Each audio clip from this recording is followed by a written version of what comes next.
Straight ahead on CCX News, a persistent problem due to pesky geese, how the city of Crystal is trying to solve it. Plus, a major medical deal announced, this one involving the purchase of one Maple Grove company by another. And Golden Valley now set to see lots of lime green. CCX News starts right now. Hello everyone and thanks for joining us. Now that spring is here, Crystal and New Hope are stepping up efforts to maintain water quality in the Bassett Creek watershed. According to city officials, one of the prime polluters is Canadian geese. Delane Cleveland shows us how these cities are trying to keep geese in check. Minnesota's bodies of water provide picturesque scenery and valuable resources for all walks of life. Keeping those bodies of water clean is a difficult yet important task. I do believe that the water restoration in the area around the ponds needs to be done. And Crystal Mayor Jim Adams is referring specifically to Winnetka Pond. It's officially in the city of New Hope, but habitat management is a shared responsibility between the two cities. And Crystal officials say it's in need of attention. In some places it's actually as shallow as 1 foot deep because the sediment has filled in, and so there's a project this summer to dredge it to a depth of 6 feet all the way across the pond. However, there's one other issue they need to consider. Crystal City officials say there are a number of geese that congregate around Winnetka Pond. They can be a nuisance to residents, but their presence can also damage the water quality. So geese are what you may refer to as prolific poopers. Crystal Council member Jeff Kolb says each goose produces up to 4 pounds of fecal droppings per day. And unfortunately that waste has a big impact on water quality. There are some bacteria in that waste and things that can really contaminate the water. To combat the problem, the cities began a process in 2013 called egg addling, where an animal control officer dips goose eggs in corn oil, which prevents them from hatching. Which is not something that makes people feel good when they hear about it, but when you look at it in the context of the impact that I would say outsized impact that geese have on the water quality, it's a fairly common and fairly humane way of managing geese population. If you talk to Mayor Adams, pretty much the addling for me is a no-go. He doesn't quite share the same sentiment. If you're going to take it and personify it, you know, it could be akin to abortion. Yet despite the mayor's feelings on the issue, he says it's likely that's the plan the cities will use to manage the geese population. I think there's support to go forward with it. I think when you weigh all the options, and the water quality impact is fairly significant. In New Hope, Delane Cleveland, CCX News. Egg addling occurs within 14 days after geese lay their eggs. The city must obtain permits from the U.S. Fish and Wildlife Service and Minnesota DNR to use the treatment at Winnetka Pond. Maple Grove's largest employer has struck a deal to acquire a Maple Grove medical device maker. Boston Scientific has announced it will acquire xfinity. The deal is reportedly worth more than $300 million. xfinity makes a treatment for an enlarged prostate, a condition that affects more than 12 million men in the U.S. The treatment, which uses water vapor, has shown to be more effective and less costly than medications. A co-founder of xfinity, Michael Hoy, helped start the company as a tribute to his dad, who died of prostate cancer. The search for the next superintendent of Osseo area schools is leaning heavily on out-of-state candidates. Of the 6 finalists, 5 are from out of state. They include 2 from Colorado, 1 from Ohio, 1 from Pennsylvania, and another one from Houston, Texas. The lone in-state candidate is currently the assistant superintendent of Osseo area schools, Kelly Parpart. Parpart used to be the principal at what was then called Brooklyn Junior High, where she was named Minnesota Principal of the Year. The school board will narrow the list of finalists in early April, and at that point, district residents will be able to provide feedback on the candidates. A big high school is projected to get bigger. Anoka-Hennepin officials are expecting an additional 136 students this fall at Champlin Park High School. School officials say a big reason for that is the new homes being built in Dayton. Building permits there have quadrupled over just a few years ago. Last fall, voters approved spending money to build a $16 million addition to Champlin Park. The additional classroom space is expected to be ready by fall of 2019. After months of discussion by Golden Valley's Human Rights Commission, the city now has a welcome statement that covers issues including immigration status, race, and cultural background. Mayor Shep Harris says the conversation started when some residents wanted to improve protections for immigrants. We had some pretty intense conversations several months ago on certain issues around immigration, and some of the consensus came out about how we are a welcoming community, but how can we be an even more welcoming community. And one idea that came out of that was a welcome statement, which is something that we haven't done before. The statement says the city embraces diversity and recognizes the rights of people to live their lives free from discrimination, fear, violence, or hate. You will see it on the city's website and also in city publications. Starting April 1st, Golden Valley residents will be seeing a lot of green, lime green. City Council approved a test program with California-based LimeBike, allowing the company to roll out its bikes across the city. The bikes would be dockless, meaning you could find them anytime, anywhere using an app on your smartphone. Golden Valley would be the first in the state to try the service. The company charges roughly $1 per 30 minutes. While council members are excited about the program, they also have some concerns, including the sheer number of bikes. Now it says a minimum of 500. I mean, we're 10 square miles. I think that is a lot of bikes, and they did say they're going to roll them out in a 6-week period, but I don't know how much you're going to be able to tell. I feel like that is a lot of bikes. The LimeBike is responsible for monitoring all the bikes, including the ones left in areas where they're not supposed to be. Other cities like Robbinsdale, St. Louis Park, and Edina are also considering entering agreements with LimeBike. Still ahead, we meet a standout student who has found a perfect high school home. Plus, highlights from the opening round of the state boys basketball tournament games for Wayzata and Osseo. But first, the sun continues to hide on Thursday. Temperatures remain in the 40s. Well, this week's standout student is exactly where she needs to be. The arts speak to senior Evelyn Spears, and Purpich Arts High School is where she's found a home. Purpich Arts High School in Golden Valley. Every day I kind of walk in feeling like it's not real. Like every day I'm here, it kind of feels like a dream that I'm here. There's good reason. The theater department holds power for 17-year-old Evelyn Spears. Before I came here, like my self-esteem was just like rock bottom. But then ever since I've gotten here, I've been able to like express who I truly am and not afraid to like be who I want to. Amid the costumes and the props, these are the velvet leggings that I used. Evelyn, and then those are my Converse that are, I can't tell you how old they are. Found her voice. I can see that you've got quite a mind for your age. Why, one thing, you dragged you right onto the stage. Now that we're here, there's no telling what may ensue with a cat such as me and a thinker like you.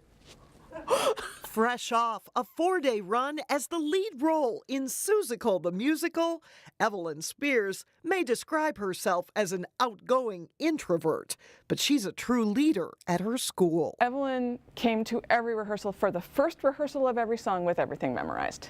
So she set the bar really high for the rest of the cast to say, this is what I'm doing, this is what I would hope you would do, and just by modeling that, she was an excellent leader. Music teacher Janice Hunton calls Evelyn a dedicated and talented artist and student who gives her all. She has this capacity to leave things outside the door and just come in with what needs to be done then, and just with infusing it with joy. Evelyn finds joy in the arts, yet it's education where she envisions a career. I want to become a teacher and be able to like give people what my teachers gave to me when it comes to like confidence, when it comes to just discovering who I am and like being confident within myself. As she's learned at Purpich, as long as she follows her passion for the arts, Evelyn Spears will always be right where she belongs. You'll find your people. You don't have to change yourself. Like you'll be able to find the people who like truly matter and who truly care about you without having to change who you are. Evelyn will attend St. Mary's University in Winona in the fall. She plans to major in education with minors in theater and French. Still ahead, an old fairy tale becomes new again thanks to a local theater company. But first, the Heritage Christian Academy boys basketball team gets set for its first trip to the state tournament. John Jacobson is in next.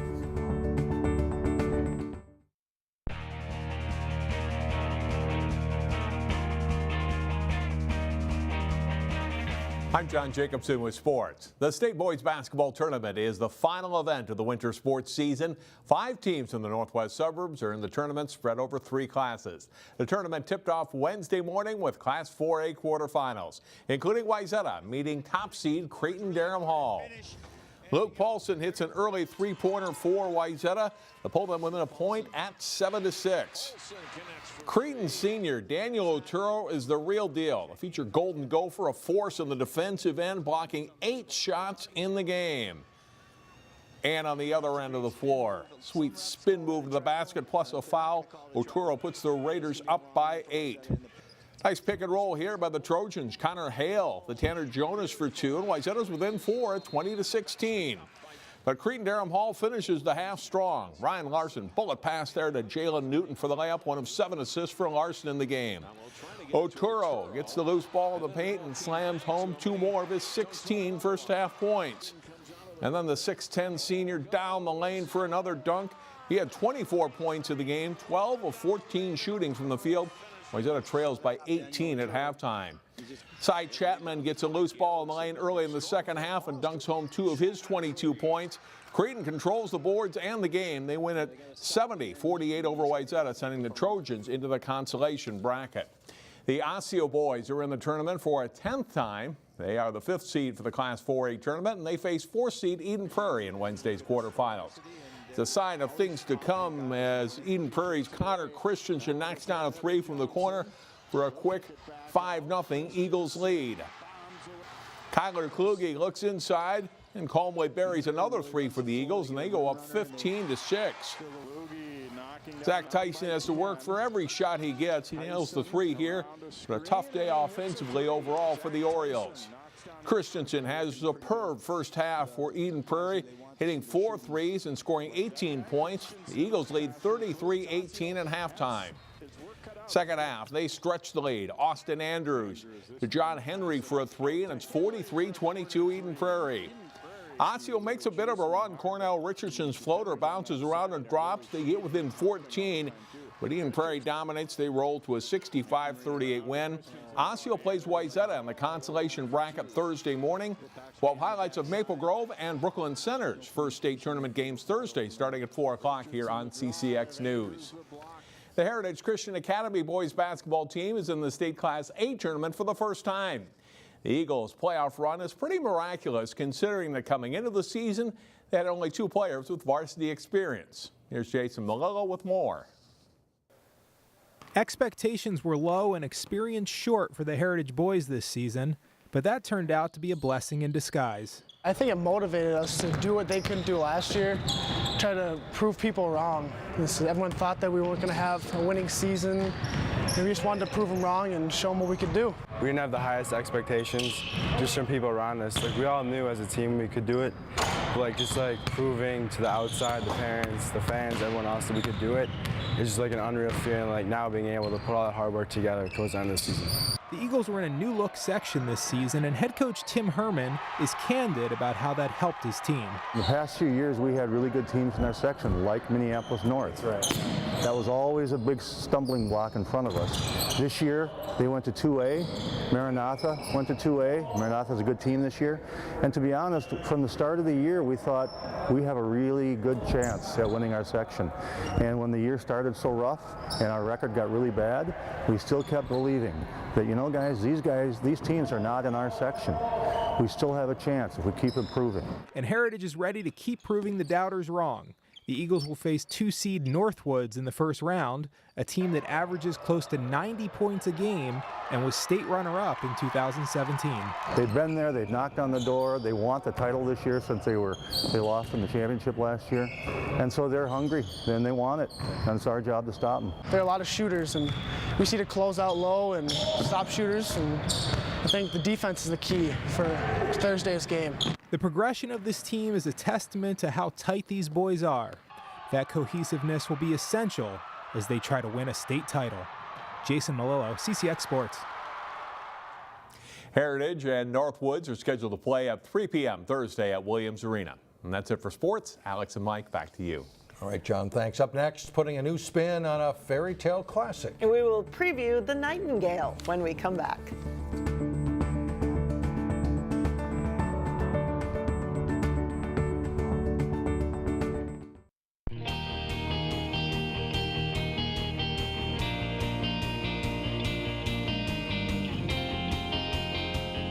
Finally, a new version of an old fairy tale. And Neil Persley visited Stages Theater Company in Hopkins for a preview of The Nightingale. Beautiful, beautiful nightingale. Maybe you've never heard the fairy tale of The Nightingale by Hans Christian Andersen, but since its publication in 1843, the tale has been adapted to opera, ballet, television drama, and in the case of Stages Theater, with the help of Escalate Dance and Osseo, a musical stage production. It's our 6th year of doing this, so Sandy and I have been working together on this for 6 years, and it's the highlight of my year. The story is about a village where the mayor king holds a festival of progress. The people build a mechanical nightingale that kind of comes in as competition to the real nightingale, and that's where the main conflict in the show comes from. The mayor falls in love with the dazzling mechanical nightingale that he values more than the real thing until he becomes deathly ill. And the beautiful song of the real nightingale is the only thing that can cure him. Sweet nightingale. Ali Kiwat plays the Nightingale. It's really relevant because it shares a message of the balance of technology and living in the moment, so it's not outdated. Technology can sometimes take away from how beautiful the planet is, so I think sometimes we focus too much on our screens and not enough on how beautiful, especially Minnesota. Nature good, technology bad. We didn't want to say that because there are benefits to both. This is a beautiful show and extremely well choreographed. You are just going to come away feeling just amazing, like you've seen this really great play and you've heard a really great message, which is about humanity and community. From Stages Theater in Hopkins, Neil Persley, CCX News. And the Nightingale runs through the weekend. For showtimes and tickets, you can go to stagestheater.org. That Osseo dance group looks great on the stage down there. You know, they do such a great job with makeup and costume, too. It's amazing. You've taken your granddaughter a couple times. Yeah, good shows over there. Absolutely. That's all the news for us. Thanks so much for joining us. See you back here again on Thursday, starting at 4.